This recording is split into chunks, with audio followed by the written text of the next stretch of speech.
welcome to the Insight Myanmar podcast. Before we get into today's show, I want to let you know that we have a lot more written and video content on our website. If you haven't visited it yet, we invite you to take a look at insightmyanmar.org.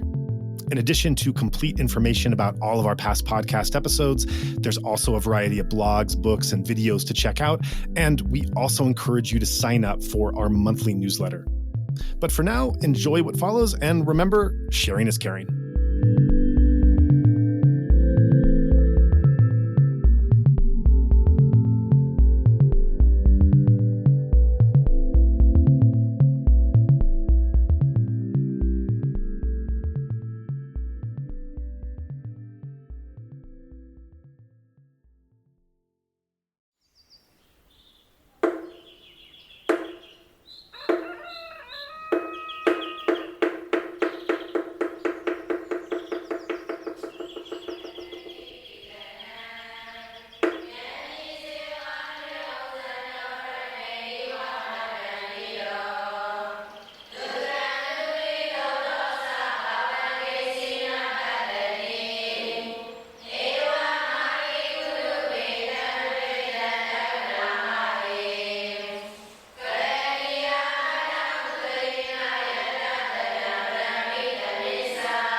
Henning Glaser, thank you so much for taking this time to talk to us here at Insight Myanmar podcast.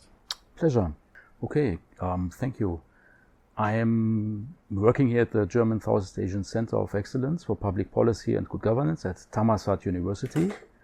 We are an autonomous center. We are founded by German universities, Münster University and Frankfurt University and Thammasat, and our work is dedicated a lot to political affairs, to political order, constitutional things, security affairs. That is basically what we do, both as an academic institute, but also as a think tank. So the background of some of the work that you have done, you've touched upon well, first we should say you're not just a Myanmar expert, you're the entire Asian region, as you put it to me before this interview, from Afghanistan to Japan, which definitely Myanmar falls into.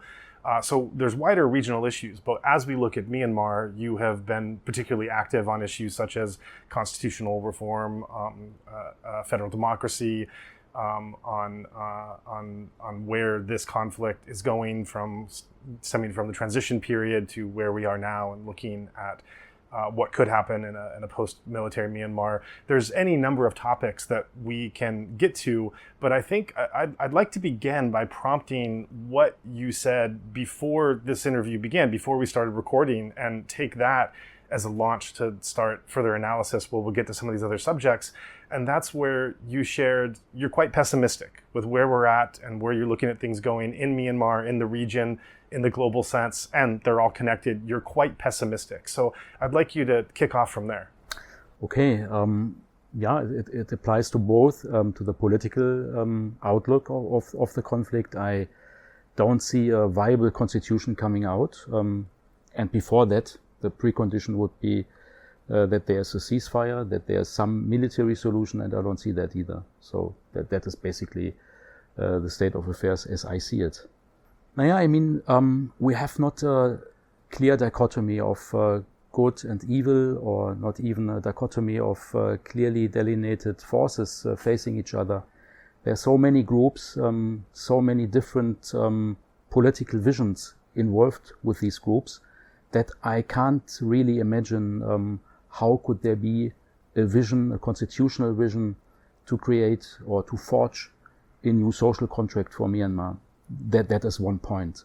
Simply the groups on the side of the ethnical armed organizations, they are too different, and that is one side. So on the normative side, there's quite some divergence.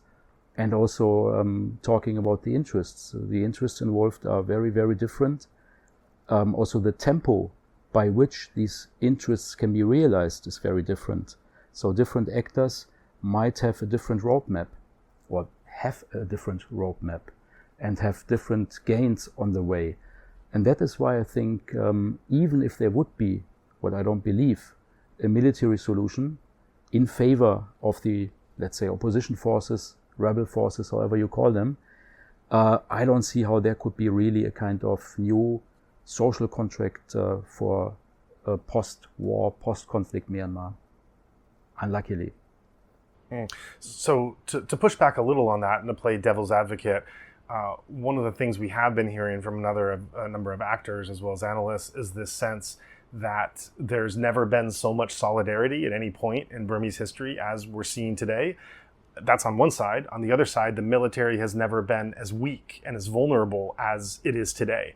And so those two things together, while not perfect and while not idealistic or utopian, definitely give a sense. And I would combine with that to have even one more positive element coming in. Gen Z has never been so motivated as they are. And not just motivated in actually picking up guns and fighting, but motivated in every other aspect of what they're doing, much of which goes unreported. And wider Myanmar onlookers, from the CDM movement to the educational and health initiatives they're doing, to the work they're doing of I've spoken to, as I'm sure you have, so many Burmese that are already envisioning what kind of roadmap and future they could have, so after assuming the military is going to be defeated, so that something like this can't happen again. And so to push back and play devil's advocate, taking in those positive elements notwithstanding, where does your pessimism still overwhelm those potential positivity? Well, first I would also agree that you have a remarkable young generation in Myanmar, and of Myanmar people. It's remarkable how they work for the future, how they educate themselves, how they really try to develop solutions, search for patterns they can apply. That's great. But in the end of the day, it's a war, and the parties to that war, they have their agenda, they have their interest. And I don't see really that we have the military, the junta military, at the point of really breaking down. I don't see that. If you look at the military operations, they can sustain them. They can sustain supply. They have the maintenance capabilities. They have successfully, I would say, as far as I can say that, but it looks to me like that, driven their conscription program. As far as I heard it, many people are not that unhappy to have the chances aligned with being in the military. Job offers after having served, and also the money paid to them is attractive, I think. So it doesn't look like the military is really getting to the point of weakness that it breaks down.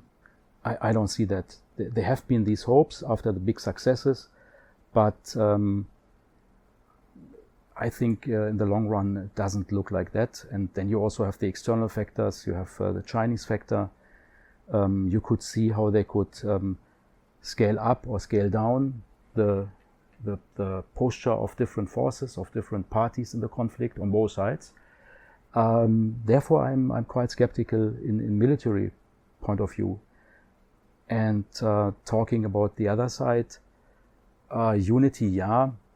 But again, if you want to forge a constitution, what you basically do is you craft a social contract. Not everyone has to agree. It is to a certain extent fiction. It is hegemonic, but in the end of the day, there have to be enough forces to support a given social contract or a constitution formed on the basis of such a social contract, than the forces opposing that. And I don't simply see that. And the documents we have right now, they are very vague. They are not legal in nature, I would say. They are more political pamphlets, political declarations, but they would not carry really a constitution drafting project. What is okay, I mean, there could be talks in the future, but as I said, I don't see the political basis for crafting a new social contract. to give another pushback, another devil's advocate from the argument that you gave, the latter part of what you said, that the agreements that are being fleshed out between the resistant actors, they've not developed to a point that gives you confidence in where that could be going down into the future. Some of the interviews that we've done on this podcast and from Myanmar actors, what I've heard as a response to that has been in the form of local public governance, of saying that why wait for these top-down solutions to come that have been going back to previous iterations of the peace process that are always problematic and troublesome in one way.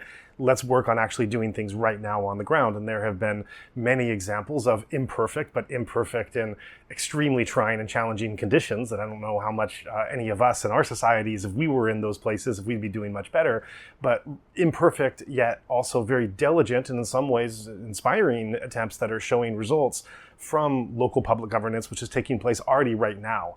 And so a flip side to this argument, and again, a devil's advocate view to this argument, is that, well, maybe the future isn't figuring everything else up top down and everything coming in line.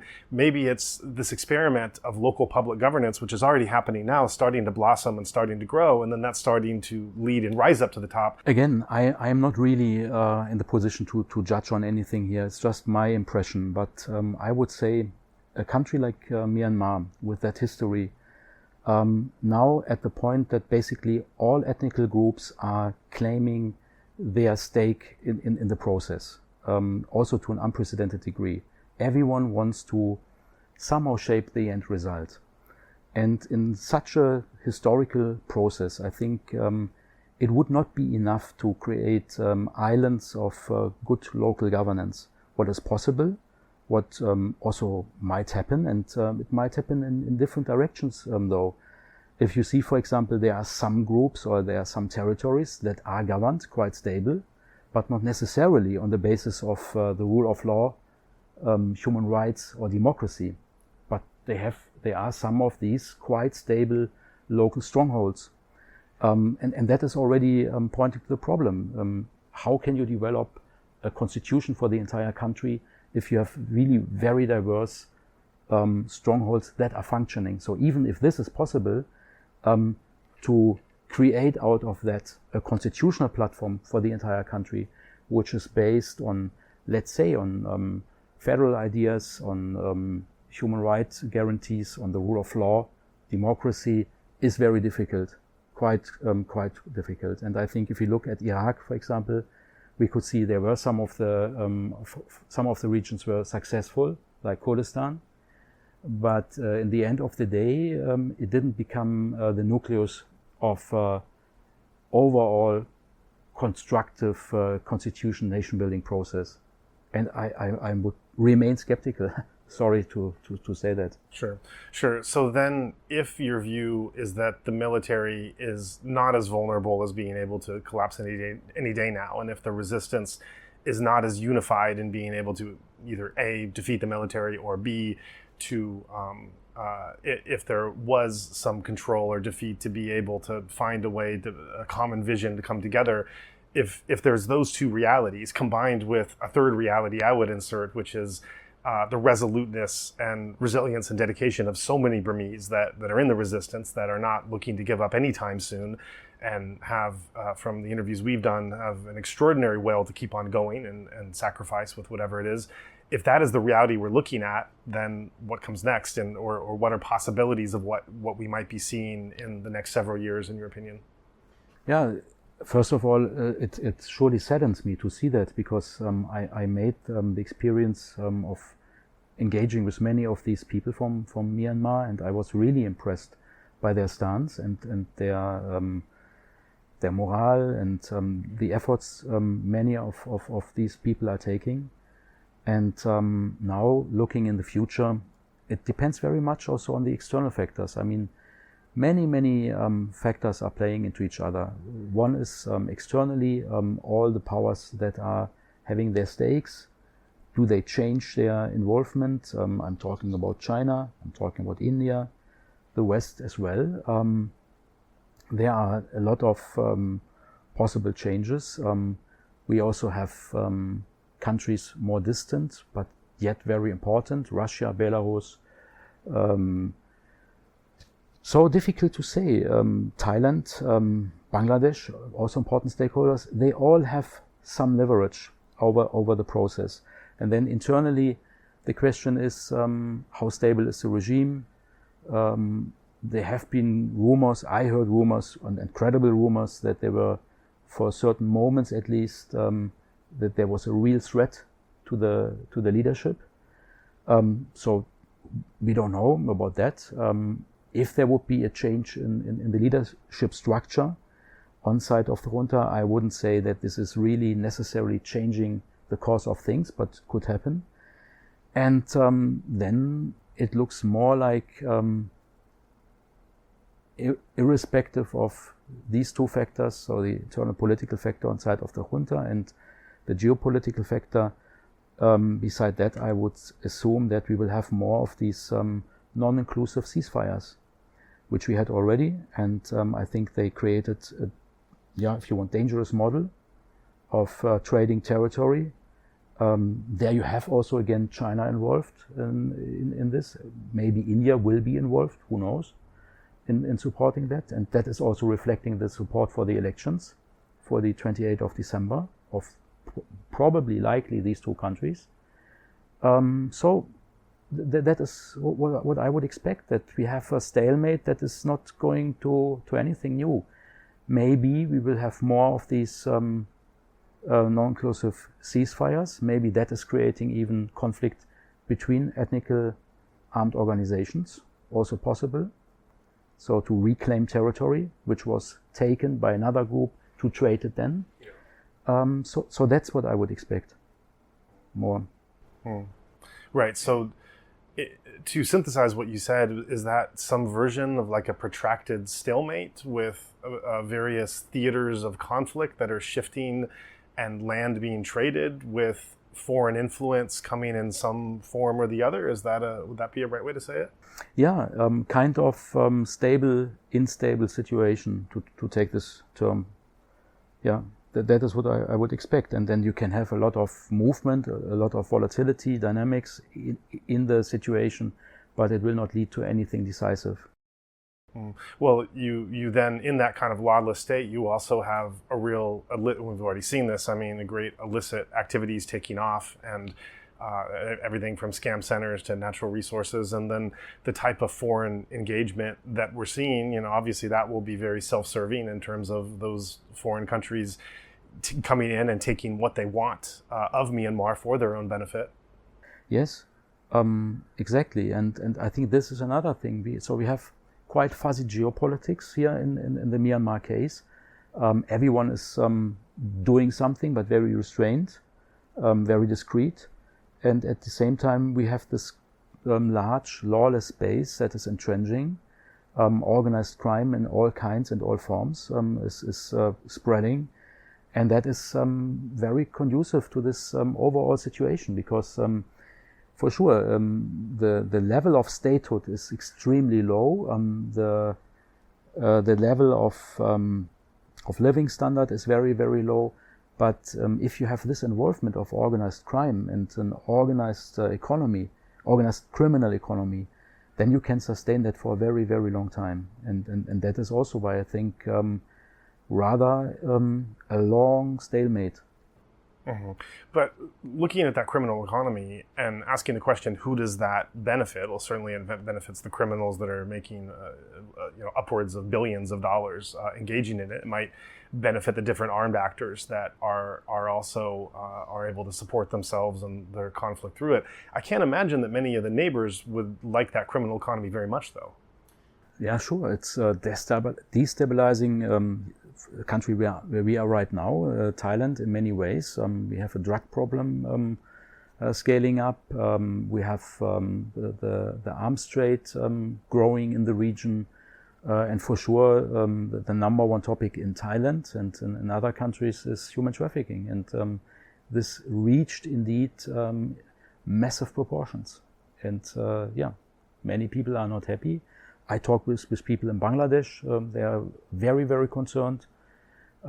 People, I think in most countries in the region are very concerned, but they don't know what to do, and they don't have that much leverage to do anything constructive, but a lot of not very constructive things. That's a problem. And then you have powers like Indonesia, who feel solidarity with the Muslim part of the affected population, so trying to play a more constructive, more viable role in the ASEAN framework to have some influence on the conflict, but that is simply too far away from the conflict. And so I don't see any actor who has now the goodwill and the means to be of any help for real solution.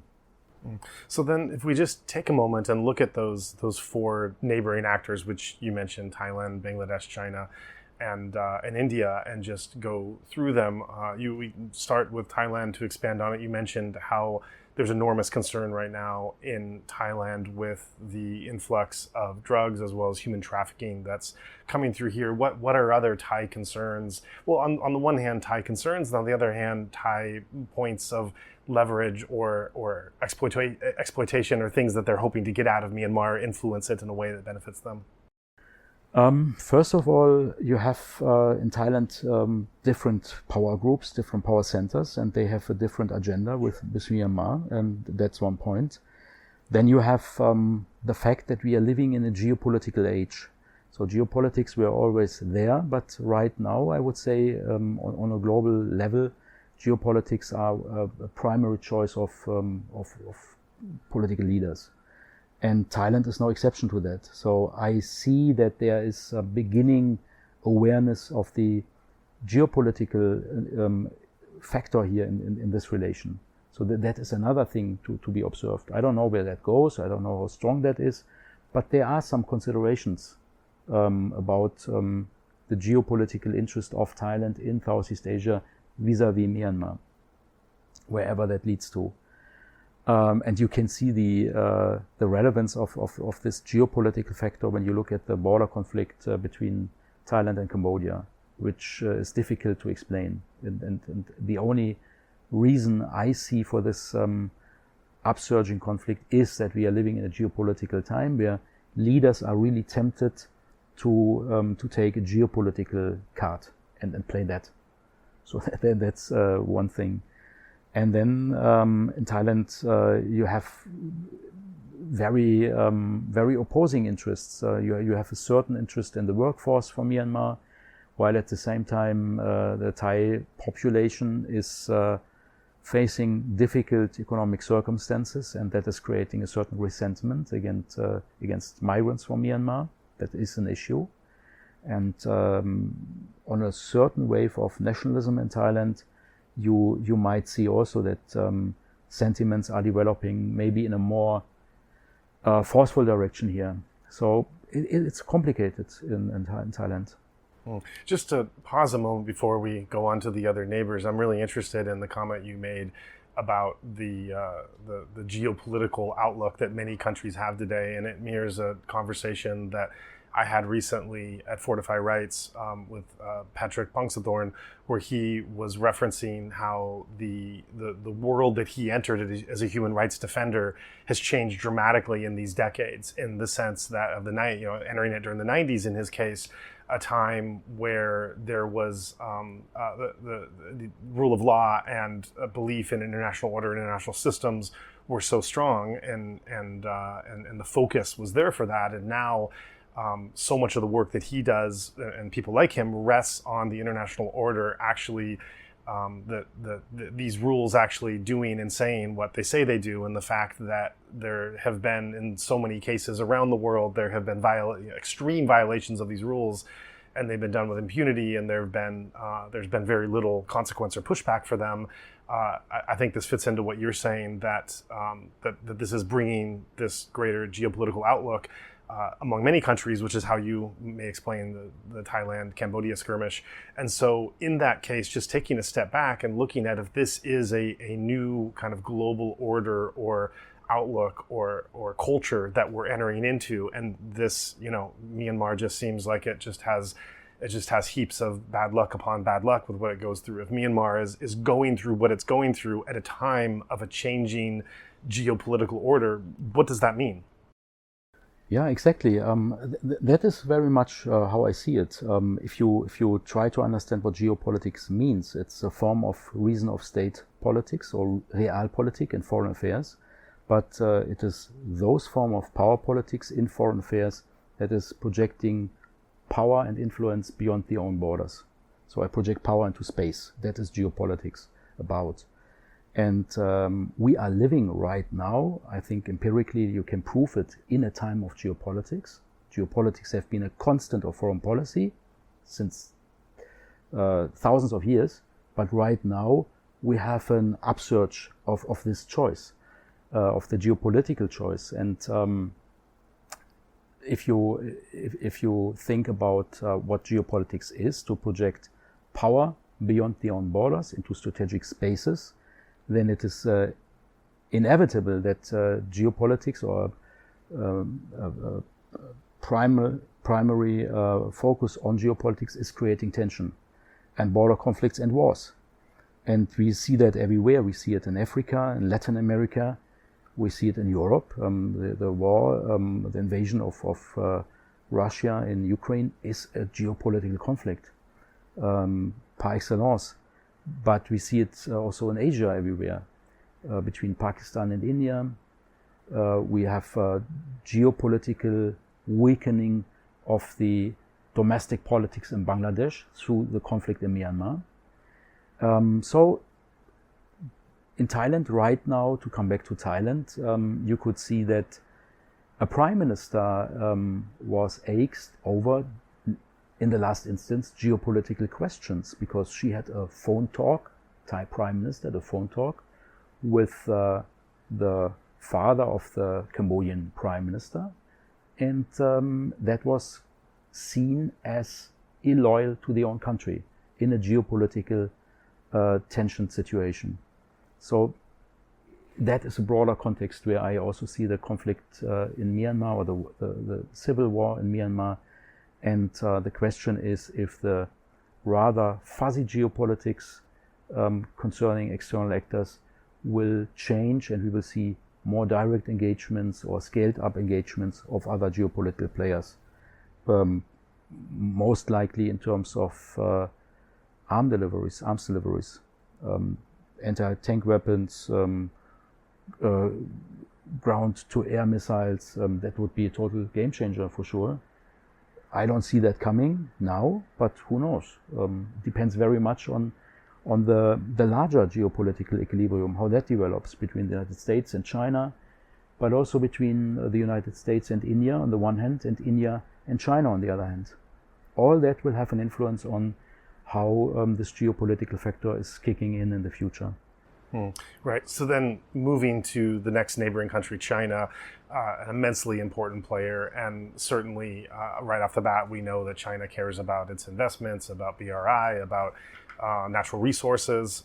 And some have even gone so far as to say that the Chinese influence that it's showing over Myanmar is almost to become a kind of sub-state or vassal state that it's controlling. But there have been differing views of exactly what China is doing. I think it's not quite as clear as other countries in terms of how to make it out, what exactly their game has been and what it's been over these years and what it is now. Totally important for both sides. From the Chinese perspective, it's for sure decisive how this conflict is ending. Although I think they are perceiving this conflict as non-ending for the foreseeable future. But it is for sure a vital question for China, who controls Myanmar, in geopolitical terms again, because of the link between the Andaman Sea and Yunnan. So that is decisive. At the same time, China plays different parties in this conflict. Sure, on the one hand, the government, the junta is clearly supported by China in many ways, but also by Russia, which is also important. I think recently, but we might come to Russia, staying with China, I think it is nevertheless very significant how China is playing really two opposing forces at the same time.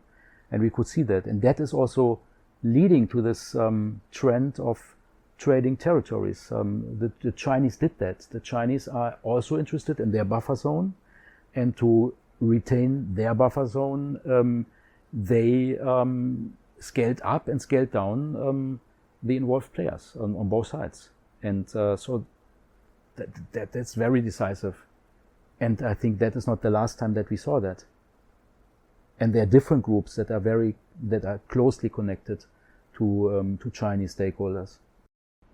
On the other hand, I think it's also a true statement to pose to what degree does China have confidence in the military regime actually taking and holding power as being a servant to their aims? And then on the other hand, looking at the military regime in Myanmar, to what degree do they really want to be in the hands and the puppets of China? I think the junta has not many choices, so not up to them. And from the Chinese perspective, I would say, I don't know, but ruling by what happened already and what would be rational, I would say this is not a situation where you have to prove to be loyal to anyone from a Chinese perspective. You will do whatever is necessary to have relatively the best position in the country, meaning that no force is taking over that is against China or opening spaces for anti-Chinese forces, and at the same time making sure that the buffer at the border to Yunnan is safe.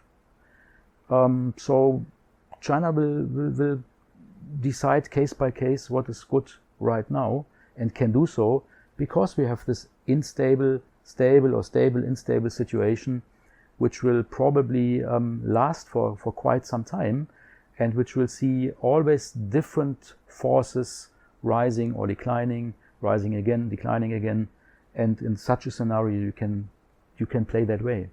And you think China is in a real prime position to hold those strings and to be able to adjust, not obviously it's like a game board that they're in complete control of all the characters, but that their influence on that game board is profound. Yeah, different regarding different ethnical armed organizations, but some of them are since a long time closely connected to Chinese actors and to the Chinese state.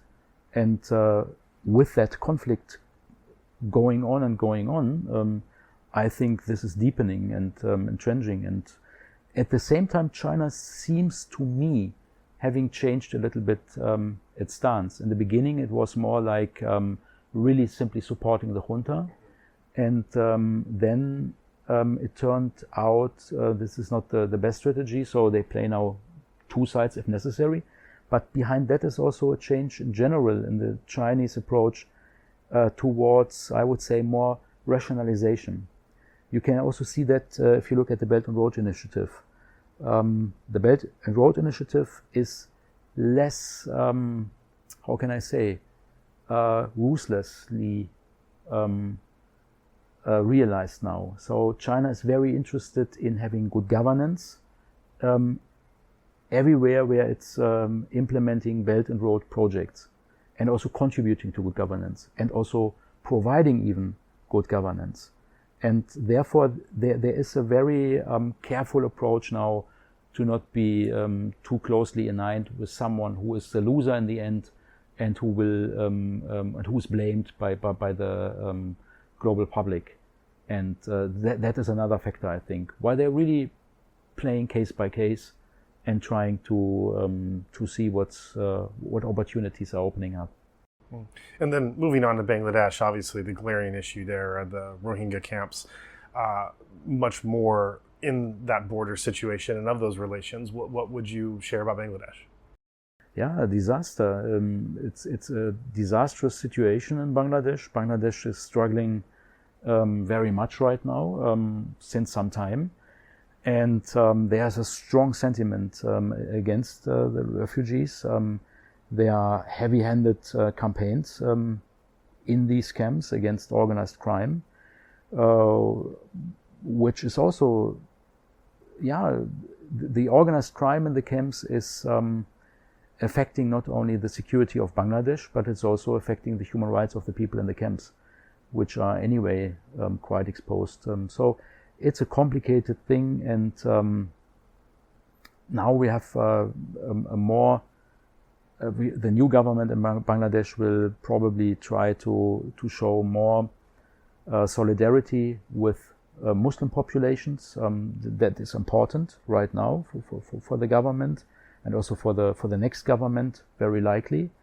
But nevertheless, it's a volatile situation. Bangladesh is really burdened with the situation, is repeatedly asking the international community for more engagement, for more help, and not receiving that. And from a certain moment on, it might also get to, let's say, destructive course of events, where the government is simply doing things that are, in the end, radicalizing the populations in the camps and not improving the security situation. Could be. Mm-hmm. Of these four actors, of these four neighbors, Bangladesh is the one we hear the least about.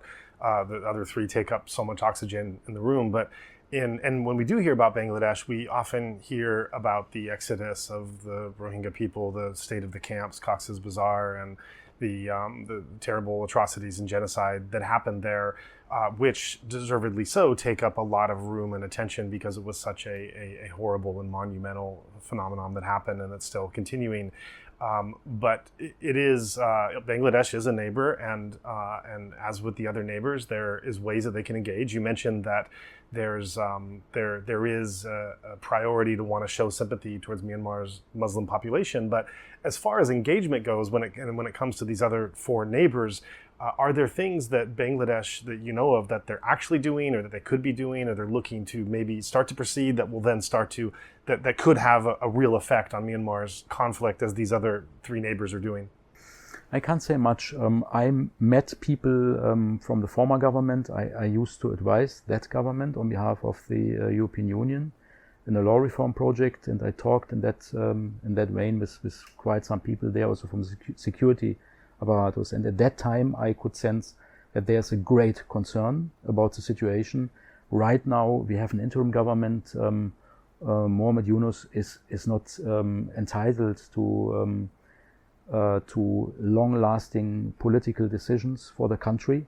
So we have to wait for the new regular government coming in to see how things will turn out. But for sure, this will be a government that is, let's say, more sympathetic to political Islam. That is almost for sure.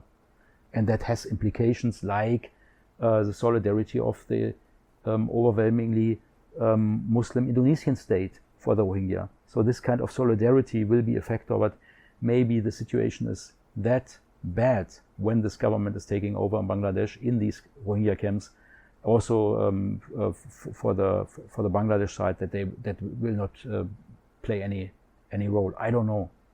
Honestly, I have no idea how it will go with Bangladesh. I just know the country is heavily affected, and it is also perceived as a really critical factor for domestic stability, domestic safety in Bangladesh.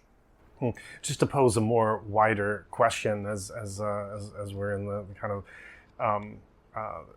theorizing stage of involvement, and looking at, you mentioned how Bangladesh and Indonesia have concern for the Muslim population. Of course, Muslims in Palestine, this has been in the Middle East, and really Muslims all around the world, this has brought attention to their plight and the concern for their rights into direct engagement in that issue.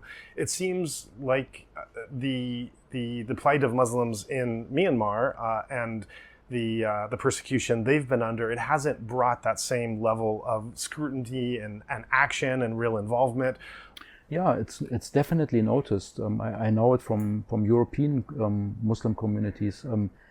Sure, they share social media posts, and they share evidence of atrocities, and no, it's not totally ignored or neglected. It's aware. There is a certain awareness also in Europe, in the Muslim diaspora in Europe. There's a clear awareness of what's going on in Myanmar or with the Rohingya. Yeah, and Turkey is, I think, feeling if you want to say that, responsible.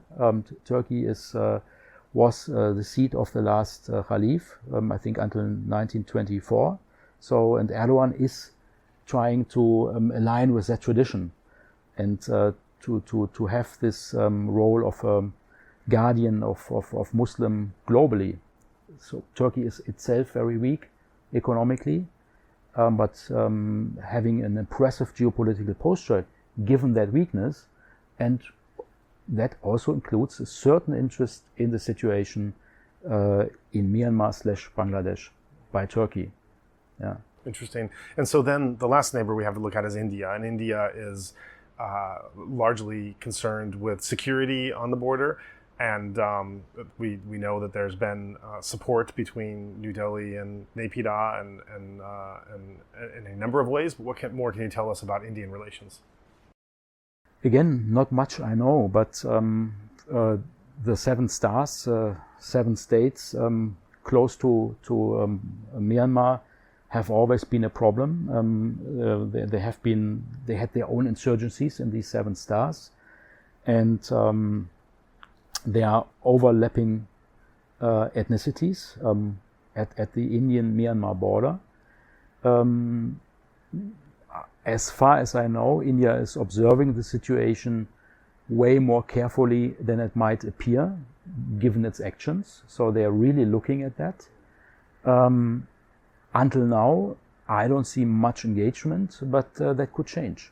And that again will be very dependent on the relation with China. So if we have a rapprochement between China and India,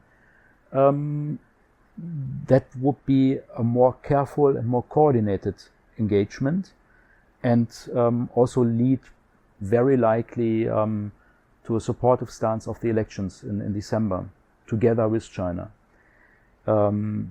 If the situation is developing in the opposite direction, there could be unilateral, harder engagement if the situation overall is worsening from an Indian perspective. What is also including domestic concerns in the 7 states. So difficult to say, but I think that is roughly the frame. You mentioned before this interview the fear in India of a wider Mizo rebellion kicking off that would, of course, impact all of this. Yeah, you have this potential on the Indian side of the border. You have the potential for insurgency. You have also low-level insurgencies. And this is for sure a very important issue for Indian national security. And there have been also some issues also with Bangladesh at the border in the last 2 years. So I think there's a lot of attention given to this conflict. Yeah. And just to round out some of these players, you as you were talking about China, you went to Russia. Before you had mentioned Russia and Belarus together.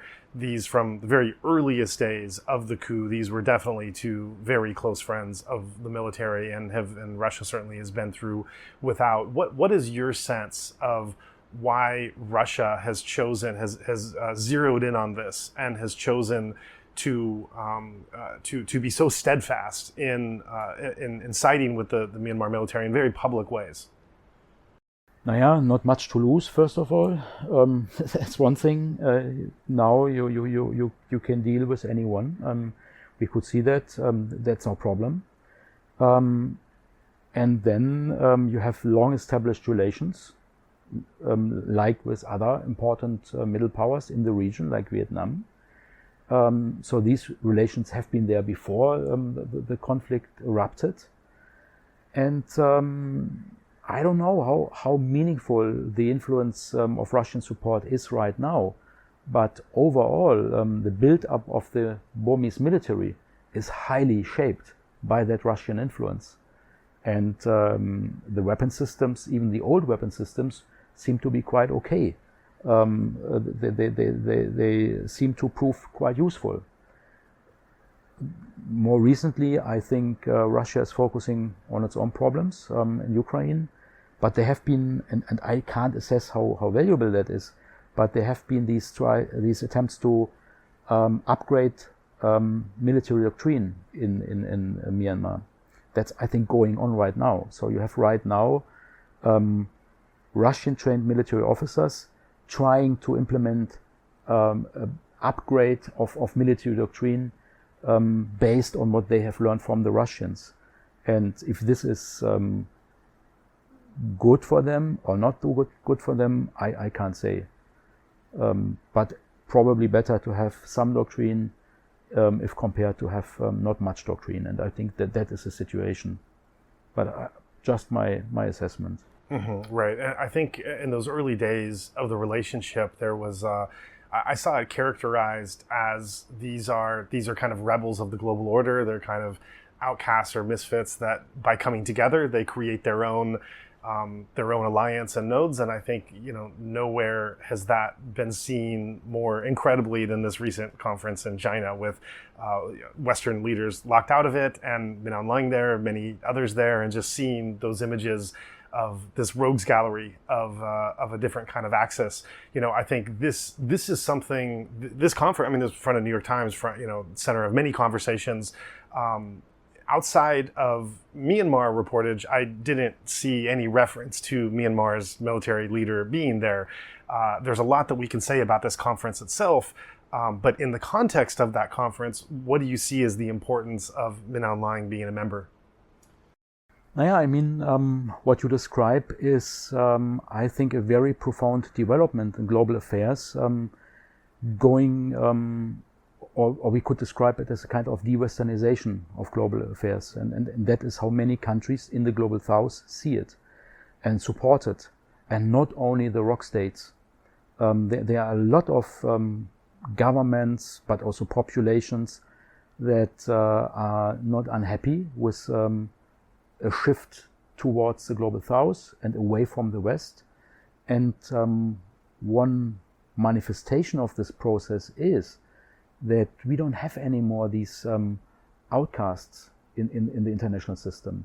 We have the West and a waning influence of the West, and then we have a consolidating global south where relations to countries like Iran, North Korea, Russia are no problem at all. Not at all. If you look at Africa, how governments are reorienting their foreign policy, you can see that very clearly. But basically, I think you can see that in the entire global south. And that is also good for the junta in Myanmar. And it is not that easy for Western powers to field diplomatic support against them. Because more and more countries will simply refrain from siding against the junta. And that will be one of the effects of what you described, this larger process of what is perceived in the global south, de-Westernization, which is quite welcomed in many parts of the global south. And to me, one of the things that I felt when I was watching this, at least as it pertains to Myanmar, was this question of legitimization. And Min Aung Hlaing being there, this was a great moment of legitimization towards his rule and being in Myanmar. And the question came to me as I was seeing this, you could certainly look at all of those spheres of the world who were not invited or did not attend this gathering, but it's kind of glass half full, glass half empty way. But you could also look at it at all of those who were there, and this sense that how isolated could this military and this figure be if he is invited as a leader, representative at this event with all of these other leaders. That he's part of something now. That's undeniable. Right. Sure, that is lending more and more legitimacy to the junta in Myanmar. Yeah. Right. So then the last player to look at in this is, you talk about the de-Westernization, and so one can't but bring America, the United States, into this. And, I think it was to no one's surprise, although it would have come as a complete shock any number of years before this administration, that far from being angered that this conference took place, Donald Trump's biggest fury seemed to be that he was not invited and he did not attend. the United States has not only withdrawn from any number of treaties, from promoting democracy, fair elections, human rights, obviously the shutdown of international aid, a complete walking back of everything else. So on one sense, there's this great negligence and this great vacuum they're leaving of the priorities they were funding before. But then, that's one part of it. The other part of that equation is rather looking at the United States not just as not doing what we might like to think of the right thing, doing nothing at all, but then there's the other side of it of could they actually engage in the wrong or harmful way. And when I had a recent podcast with former U.S. Ambassador Derek Mitchell, and we were talking about this, we came to a thought that in some ways it's almost when we look at potential ways that the U.S. could engage in Myanmar, whether we're looking at rare earths, whether we're looking at buffering the influence of China, whether we're looking at just another strongman that he wants to admire or get with, it becomes a question of if we no longer have hope that there could be any positive engagement from the United States, the question then becomes of maybe perhaps you're left with two bad options, either complete negligence or engaging in the wrong side. Oh, frightening. I hope, no, I can't imagine anything like that. I can't imagine that Washington will side with the junta, or will send out signals that are positive for the junta. Difficult to imagine that. I think that is far away. In other conflicts, maybe also total turnarounds, but not here. I hope and I believe that will not happen. I hope so as well. But Russia was once the Dark Emperor, and right. Now is that was a change. Of course, Trump has a special relationship with Russia, and so I think it's anyone's guess what would happen next. But that does bring up this question of elections, because Rubio did send a memo saying that the embassies will no longer comment on the freedom of elections. And so that's right. So in the context of Myanmar's upcoming elections and all of the work that America has done historically in looking, Carter Center and so many other places looking at the importance of fair elections, let's bring this concept of elections into it, and especially as America's engaged. Definitely, there is a lot lost talking about constructive American engagement. There was a lot of positive engagement, and that is scaled back dramatically. But a deliberate siding with this regime, I can't imagine it. And be it only because I can't see anybody for Donald Trump in this group of strongmen. No one fits the profile he's looking for, I think. I can't really imagine that at all. I can imagine it with Putin, I can imagine it with Kim, but not with anyone in Myanmar. Impossible for me to imagine that. Sure. But looking at these elections, we know they're not going to be fair. We know what the outcome is going to be.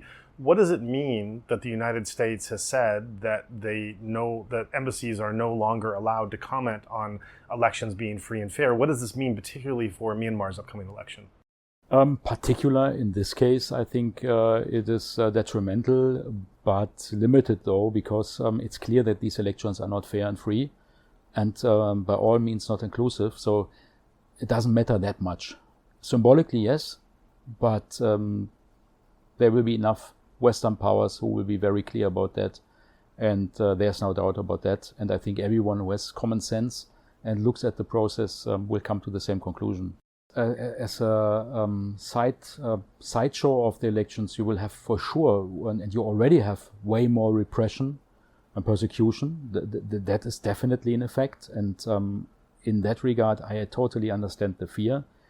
But in the end, what will be achieved by these elections is just a very thin layer of so-called legitimacy, which will anyway not turn anyone who was formerly skeptical towards this government in favor of the government, or the other way around. So it will not change that much. It will just produce another version of that regime. We will have a clear setup then. Who is who is in charge? That's it. Not much more.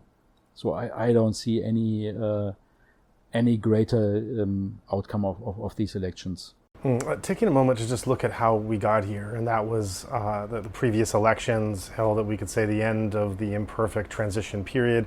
You and many other analysts out there were very critical of this transition period. I believe you called it a democratic facade with a military heart, and you were critical of the 25% representation that the military had, saying this was almost unprecedented in the whole world.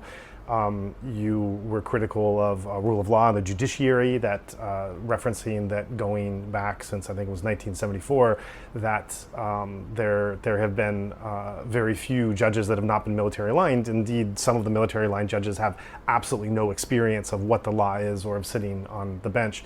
Very interestingly, there's the interpretations and analysis of Aung San Suu Kyi never end. Everyone has their own little special view of trying to figure out this enigmatic figure. And I appreciated the view you brought to it as being that you interpreted, if I get this right, that when she started to realize that she couldn't reform the military and there wasn't a place to bring in democratic processes to the power of the military, she instead reformed to them, and trying to maybe keep along some of those softer democratic underpinnings, but to a large degree, she realized that she had to fit in their system rather than having them fit in theirs. I think I think the devil's advocate argument would be that this was for a period of time, and she was hoping to develop those later, but we will never know that. And looking at the civil-military relations, you called that a Praetorianism, the relationship between the civil and military factors, a technical word that I think I might have you unpack for our audience. But to just set this all up, because this didn't come from nowhere, obviously, and this criticism, I wonder if you could unpack some of this criticism you had of the transition period, and then talk about how that background led to and fed into everything that we're seeing today. Naja, it is difficult to judge on someone like the lady who did a lot for her country, but who also plays an ambiguous role, for me at least, in my impression. Maybe to the Praetorian factor here. The Praetorian Guard was a Roman elite guard protecting the consul or the emperor later, and later became in the empire the kingmaker. So it was a special military unit, if you want, creating the emperor, sometimes killing an emperor, sometimes even fielding an empire out of their own ranks.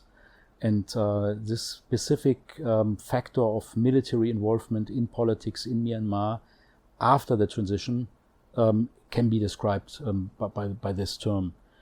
And I think what you pointed out very importantly is the vacuum of any constitutional discourse, or in terms of any constitutional discourse in the old system, and also any constitutional infrastructure.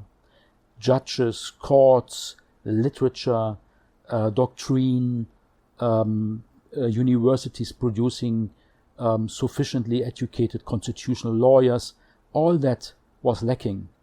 And therefore, and there I'm really hopeful, I totally admire all the young people, or middle-aged people and older people in the diaspora who put incredible efforts to keep up and to gain legal knowledge, to draft laws, to understand how to translate policies into law, how to interpret laws.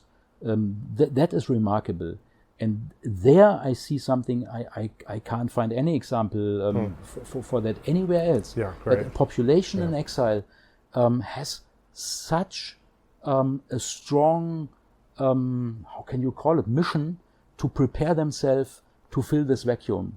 That is something very, very positive, and something where I again and again I'm surprised, because I didn't see that in other in other movements to that extent, and that is really the good side of what I see right now, what's going on right now. That there's at least a lot of preparation, and very sincere preparation to fill that gap of as I call it, constitutional infrastructure in the country. Because you had a similar development in Cambodia. After the Paris Accords and after the restart of the Cambodian state project, if you want to call it like that, in the 1990s, there was nothing, totally nothing. And I think there was not enough effort in that time to rebuild. And in the case of Myanmar, this is one of the very positive factors we see. Yeah, and this is also quite different forces at play again. The strength of this diaspora, of this Gen Z, of this resilience and diligence to want to seek a better future versus the breakdown in geopolitical order, the influence of the neighbors, some of the warring factions, and so this is again these things are at loggerheads. Right. Yeah.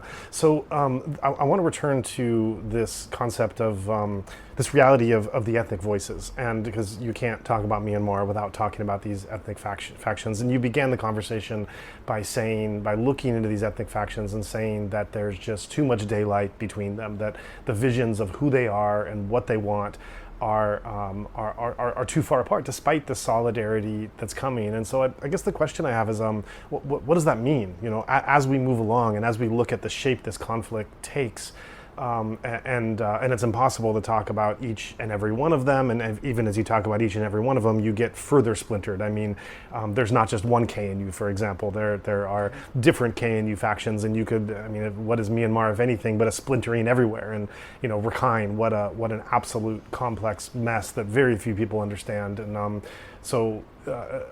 being unable to look at every single one individually and understand where they come together, just in a general sense, the disparity between the perspectives and missions of these different ethnic organizations, and some of them being aligned strongly this way or that way, and some just kind of going which way the wind blows.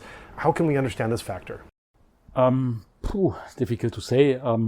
You have totally differently aligned forces here. You have forces that have nothing in common with visions of